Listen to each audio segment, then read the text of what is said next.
Ce qui s'est passé cette nuit va désormais bouleverser le marché mondial de l'énergie. Israël a attaqué le plus grand champ gazier du monde, et ce gisement n'appartient pas seulement à l'Iran, mais aussi au Qatar. C'est précisément là que réside le problème, car pendant que vous regardez cette vidéo, l'Iran menace désormais de s'en prendre à l'ensemble des infrastructures énergétiques du Moyen-Orient.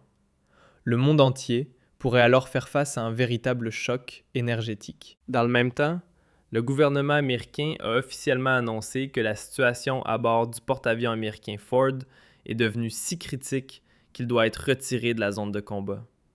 Et comme si cela ne suffisait pas, Washington a également révélé aujourd'hui de nouvelles informations concernant les armes nucléaires de l'Iran et de la Corée du Nord. Ces informations sont extrêmement préoccupantes. Si vous vous inquiétez de la hausse des prix de l'énergie et que vous ne savez déjà plus comment faire face au coût de la vie, alors j'ai des nouvelles pour vous.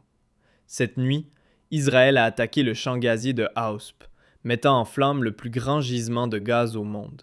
Ce champ n'appartient pas seulement à l'Iran, mais aussi au Qatar, et cela aura désormais de lourdes répercussions sur le marché mondial.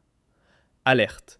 Le plus grand champ gazier du monde est en feu. Sur la carte, vous pouvez voir en rouge la zone exploitée, à la fois par l'Iran et le Qatar. Avec une différence majeure, l'Iran utilise ce gaz principalement pour sa consommation interne, tandis que le Qatar l'exporte à travers le monde. Pour vous donner un ordre de grandeur, ce champ représente à lui seul 20% des réserves mondiales de gaz naturel. S'il brûle, les conséquences seront dramatiques à l'échelle planétaire. Mais mes chers spectateurs, ce n'était que le début, car l'Iran a désormais annoncé des frappes de représailles. Le Financial Times a écrit « L'Iran promet des représailles contre les installations énergétiques dans tout le Golfe après la frappe sur le plus grand champ gazier. » Téhéran a ainsi annoncé des attaques contre des installations pétrolières et gazières dans toute la région, après que des missiles ont touché le champ gazier de Souspar. Ce site fait partie du plus grand gisement gazier du monde et constitue l'épine dorsale de l'approvisionnement énergétique iranien. Cette attaque, contre laquelle les autorités avaient mis en garde en raison du risque d'escalade majeure, est la première visant des infrastructures énergétiques iraniennes depuis le début du conflit entre Israël et les États-Unis le 28 février. Selon les médias d'État iraniens, des installations pétrochimiques alimentées par ce champ ont également été touchées. Avec cela, Israël a ouvert la boîte de Pandore et la guerre de l'énergie entre désormais dans une nouvelle phase qui pourrait prendre des proportions gigantesques. À la suite de l'attaque israélienne contre des infrastructures énergétiques dans le sud de l'Iran, les gardiens de la révolution iranienne ont émis des ordres d'évacuation visant 4 installations énergétiques situées en Arabie Saoudite, au Qatar et aux Émirats arabes unis. Parmi ces sites figurent la raffinerie Samref en Arabie Saoudite, le champ gazier d'Al Hassan aux Émirats arabes unis, le complexe pétrochimique de Dubaï en Arabie Saoudite, ainsi que le complexe pétrochimique de Messid au Qatar. L'Iran annonce ainsi désormais des attaques contre l'ensemble des infrastructures énergétiques du Moyen-Orient. Selon une logique claire, si vous détruisez notre champ gazier, nous détruirons toute la production énergétique de la région et entraînerons le monde entier dans la chute. La stratégie est simple. Téhéran espère que les États du Golfe finiront par rompre avec les États-Unis ou que les prix de l'énergie grimperont à un niveau tel que Donald Trump sera contraint de reculer. Ou encore que la Chine et l'Europe, premières dépendantes du pétrole et du gaz, subiront les conséquences en priorité.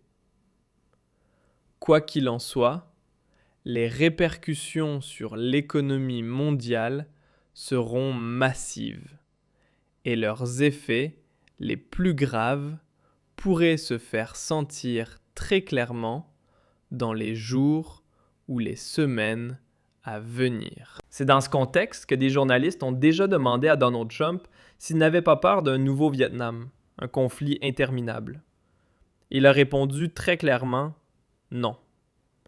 Le Daily Mail britannique a rapporté « Trump affirme ne pas craindre des combats terrestres à la manière du Vietnam, cette fois en Iran. » Cela montre une fois de plus à quel point Donald Trump semble faire preuve de démesure, oubliant apparemment que le Vietnam ne représente qu'une fraction de la taille de l'Iran et que, même à l'époque, le Vietnam n'était occupé qu'à 50%. À l'époque, entre 600 000 et 1 million de soldats étaient mobilisés, une force dont Trump ne dispose plus aujourd'hui. Pourtant, il pourrait malgré tout intensifier les opérations, notamment après que Tulsi Gabbard, au nom des services de renseignement américains, a confirmé devant le Sénat que l'Iran possède désormais des missiles capables d'emporter des charges nucléaires. Regardez cet extrait. L'Iran et le Pakistan développent de nouveaux systèmes avancés de vecteurs de missiles, capables de transporter des charges nucléaires et conventionnelles, mettant notre territoire à portée. Les menaces contre le territoire national pourraient passer de plus de 3000 missiles aujourd'hui à plus de 16 000 d'ici 2035. Par ailleurs, la Chine et la Russie développent des systèmes capables de pénétrer nos défenses. C'est une déclaration particulièrement alarmante. Pour ceux qui ne parlent pas anglais, voici l'essentiel. Tulsi Gabbard affirme que la Russie, la Chine, la Corée du Nord, l'Iran et le Pakistan développent de nouveaux missiles nucléaires susceptibles de représenter une menace directe pour les États-Unis. Elle avertit également que la Chine et la Russie disposent de technologies capables de contourner les systèmes de défense antimissiles américains. Et la Corée du Nord possède déjà des missiles intercontinentaux capables d'atteindre le territoire américain. En d'autres termes, les risques pour les États-Unis ont fortement augmenté. Et cela pourrait inciter Donald Trump à mener davantage de conflits plutôt qu'à en éviter. L'ampleur de la situation est illustrée par une déclaration de l'Organisation mondiale de la santé publiée ce soir. L'OMS se prépare désormais à un possible incident nucléaire en Iran, alors que les tensions au Moyen-Orient continuent de s'intensifier. Cela inclut des scénarios allant d'attaques contre des installations nucléaires à l'éventuel usage d'armes atomiques, comme le rapporte le média Politico. Le pire scénario serait un incident nucléaire, et c'est ce qui nous inquiète le plus, a déclaré Anna Blie, directeur régional de l'OMS pour la Méditerranée orientale. Aussi bien préparés que nous puissions être, rien ne pourra empêcher les dégâts qu'un tel événement infligerait à la région et, dans le pire des cas, au monde entier. Et je ne sais pas ce que vous en pensez, mais je trouve profondément inquiétant de devoir aujourd'hui préparer le monde entier aux conséquences d'une attaque nucléaire, comme si l'humanité n'avait absolument rien appris de son histoire. Personnellement, cela me rend vraiment extrêmement triste. Mais passons maintenant au dernier sujet, qui concerne le porte-avions USS Ford. Le journal Bild titrait « Lit brûlé et problème d'hygiène. Les Américains retirent leur porte-avions de la guerre contre l'Iran ». En plein conflit, les États-Unis ordonnent soudainement le retrait de leur principal porte-avions. L'agence de presse AP a rapporté, en citant des responsables américains, que l'USS Gerald Ford devrait temporairement rejoindre des baies proches de l'île grecque de Crète. La durée de cette interruption reste incertaine. À l'origine de cette décision, un incendie dans la laverie principale qui n'a été totalement maîtrisé qu'après 30 heures. Le porte-avions se trouvait en mer Rouge au moment de l'incident. Des centaines de marins se retrouvent désormais sans lit, selon le New York Times, ce qui affecte fortement le moral. D'après le site spécialisé Navy Times, plus de 600 soldats dorment désormais à même le sol ou sur des tables depuis l'incendie. Et comme la laverie a été détruite, de nombreux soldats ne peuvent même plus laver leurs vêtements. À cela s'ajoutent des pannes quasi quotidiennes du système d'évacuation des eaux usées. Environ 560 toilettes sont concernées, selon le rapport. Et pour vous donner une idée de la gravité de la situation à bord du porte-avions le plus moderne du monde, 80% des toilettes sont hors service. Résultat, les eaux usées refoulent et se répandent littéralement dans tout le navire. Peut-on vraiment mener une guerre dans de telles conditions ?